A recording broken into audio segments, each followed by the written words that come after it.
And the Indians are good at that. I really do believe that they picked up Walters because, A, they do believe that maybe he could be a prospect for them, but I think they believe other teams would be interested in him too. So I think he was picked up to give him more trade assets. I really do. Okay, I went the other route the other night. I thought we sent Walters to AAA, which is Columbus, the same place that Lindor's at. To replace him there. Yeah, to replace him there. That could be.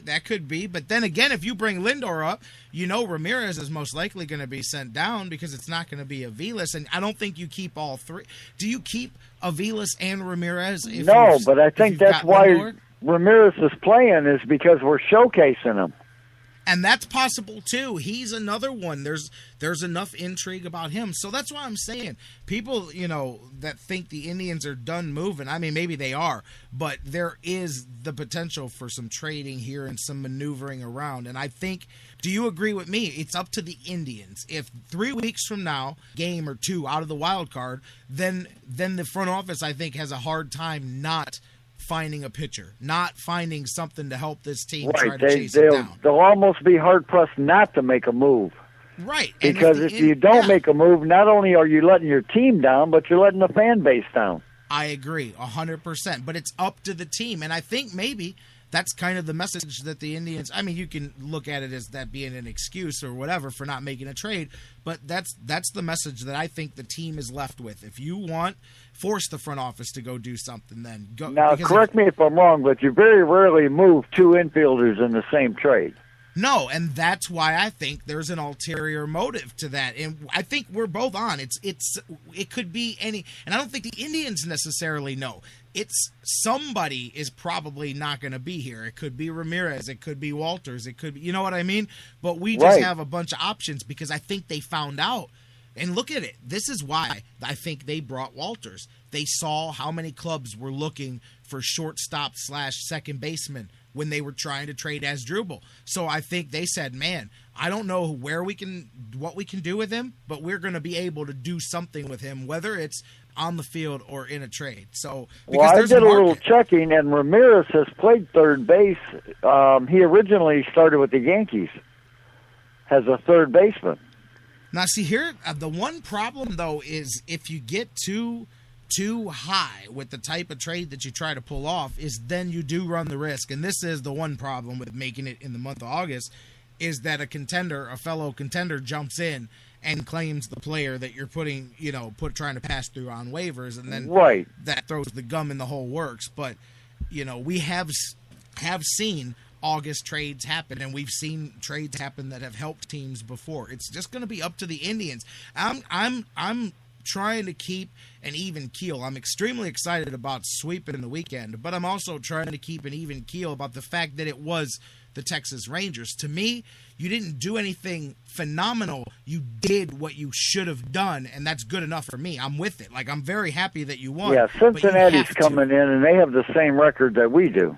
They're in the same boat as us. They're 6 or 7 games out of the division. They're trying to stay alive, and they've got a much higher payroll than the Indians, just to show. And that's why I don't say money is everything. I'm with you, Bruce. No, they're paying 2 people about what our whole team's getting paid. Exactly. So I agree that money's not everything, but money is something. I don't agree with the argument that you can just win without money. You have to be extremely, extremely good at what you do and fortunate at the same time for that to work out. And when you're not, you get what we get here in Cleveland, which is 1 or 2 year windows of contention followed by 4 or 5 year windows of rebuilding, because unfortunately that is the downfall of baseball, not having a salary cap.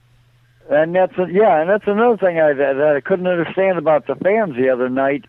They were almost content with being a 500 team. No, but here's the thing. Mike Brandenberry's talked about this the last few weeks on the show, Bruce, is that there's a difference if there's a trade to be made that would instantly upgrade your team to a significant level. I dare you, even right now, to show me And I don't mean a player. Show me the trade that they would have made, what they would have sent out, and what they would have got back that makes the team significantly better without. Now, you want to say Love, or not Love, excuse me, I'm thinking of the Cavs trade. You want to say Price for, I know you were a fan of making the trade for Salazar and Brantley, but I say you're no better off because, number one, you don't even know that you've got Price for more than a year. You don't know that he's going to come back. You just signed Brantley long-term, so now you're teaching everybody else in your franchise that we can sign you long-term, but we don't really want to keep you here. We may trade you 6 months after we sign the contract, and that's no good. And on top of that, Brantley's the only consistent offense you got all season long. And so you can tell me we don't need him. We can find another outfielder. You find me another outfielder that's going to hit 320 and drive this offense that you can pick up at the waiver wire. I'm glad David Price is here, and he may win you 4 more games down the stretch with the 8 starts that he has left. But that I will tell you that I think Michael Brantley's bat will win you more than 4 games before the season's over. Okay, now what about San Francisco? I mean, they offered us an outfielder from the 40-man roster, of course, and a pitcher, a minor league pitcher. For what? For who? For Asdrubal? Cabrera. With Asdrubal, I mean, to me, the only thing I can say about that is that they had to have really because people ask me that, and I don't have an answer. Like, there has to be a reason that they took Zach Walters. Like there's a reason that they specifically got that guy, and there's a reason that they paid for Asdrubal to get him. I just don't know why. And I'm thinking, just like with that trade, the Indians are good at going to another team and saying, okay, if I can get them, give me a list of 3 guys you would want me to include in this trade from another team or whatever, and they might say, hey, we want that Bauer guy from Tampa, or we want this guy. And then if the Indians, they'll go out and look and see if maybe, we could pick up this guy and these guys are interested in him. I'm wondering if maybe in their research they didn't find that a couple of teams, or maybe just one team, is very interested in Walters as a shortstop, second base prospect. I don't know if it's Walters, but I know that there was another trade in the works that didn't pan out at the end.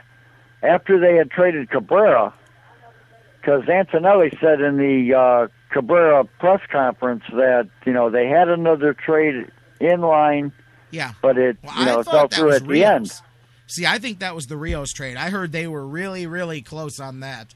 But the Rios trade, the salary was like $13 million, and Texas didn't want to pick any of it up.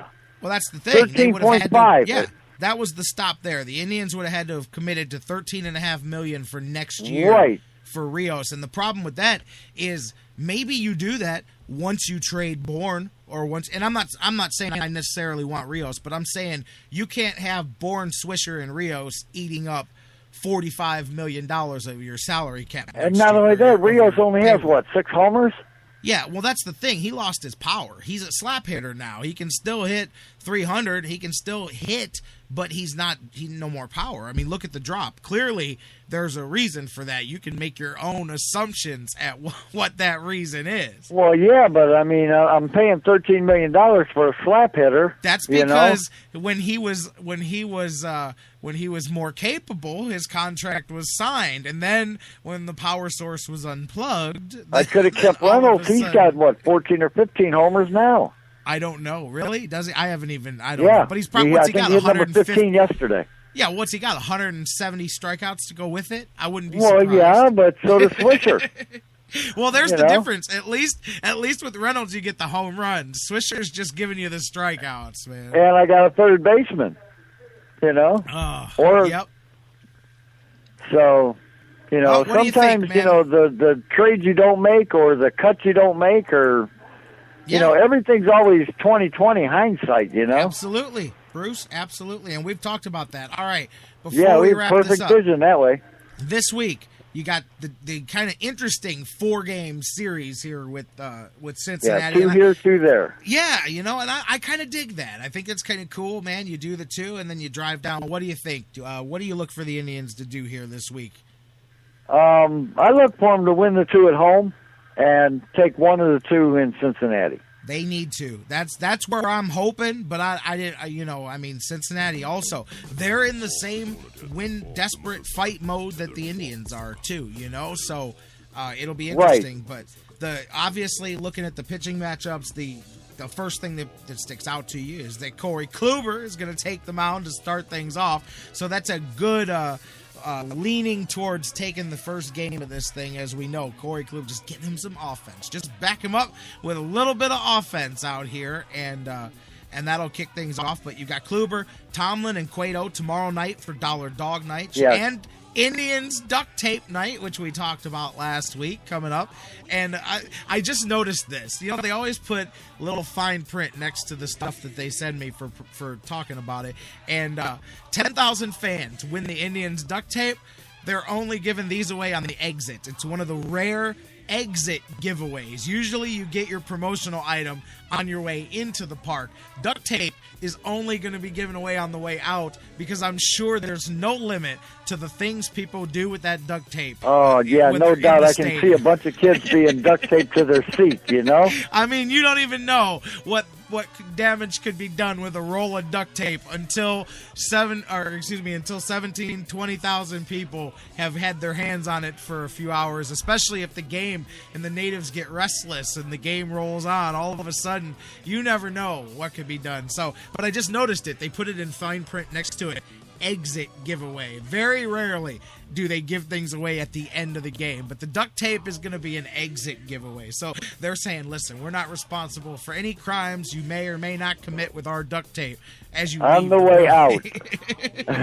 And then when they go to Cincy, you got Salazar and House going. House and Homer Bailey. Homer Bailey will live in infamy forever in Cleveland because of his attachment to the Justin Masterson thing. I'm telling you, right? If Homer $100 million. If he doesn't sign that contract, everything goes differently with Justin Masterson. He would have signed, he would have wanted a much lower value deal, and it would have been done before spring training, and it would have been quiet. But instead, Homer Bailey gets paid, and then all hell falls loose with Justin Masterson.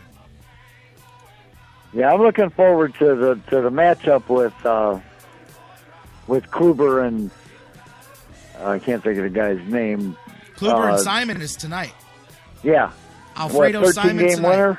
Yeah, Kluber and Simon's going to be a good one. Cueto and Tomlin, I think that could be good. I'm sticking by Josh Tomlin. I'm not going to bail on my guy. Danny Salazar and Matt Latos, and then House and Homer Bailey. So some good matchups here. And I want to see House listen, nothing against Zach McAllister, but I want to see House take him out of this equation completely. Lock up, keep doing what you're doing, and show the Indians that they don't need to keep rotating 6 starters into 5 spots. Let's find 5 guys. Until they do make a trade, they got to find 5 guys that can get you through a rotation. I mean, they have that shuttle bus. They don't even shut it off anymore, As soon as the game's over, they send a guy to Columbus, bring another one back. They sure do, man. They're up and down, up and down. All right, Bruce, J-Rock, I'm going to let you go. You got a great phone call, as always, my man. All right, thank you. You too. All right, we're going to take a break. We're going to get you the news. Thanks to Bruce for the phone call. We'll reopen the phones for you in a little bit. We're going to get you the news update.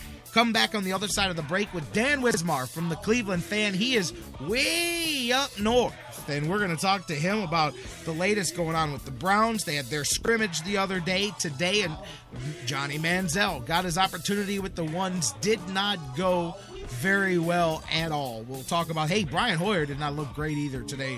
I'll tell you, either the defense is looking really, really good, or we'll talk about that when we come back. Dan Wismar from the Cleveland Fan, latest on Josh Gordon's appeal.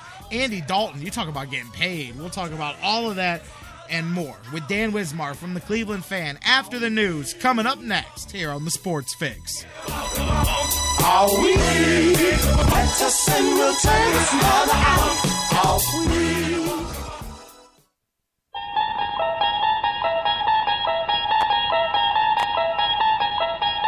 You unlock this door with the key of imagination. Beyond it is another dimension. A dimension of sound. A dimension of mind.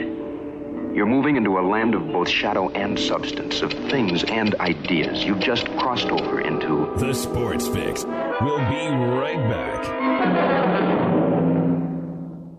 Before we go to the break, guys, I want to talk to you just a second about our friends at GV Art and Design. Baseballs here once again. Cleveland, of course, excited, and GV Artwork teaming up with the Indians, and they're both going to knock it out of the park this season. And listen to some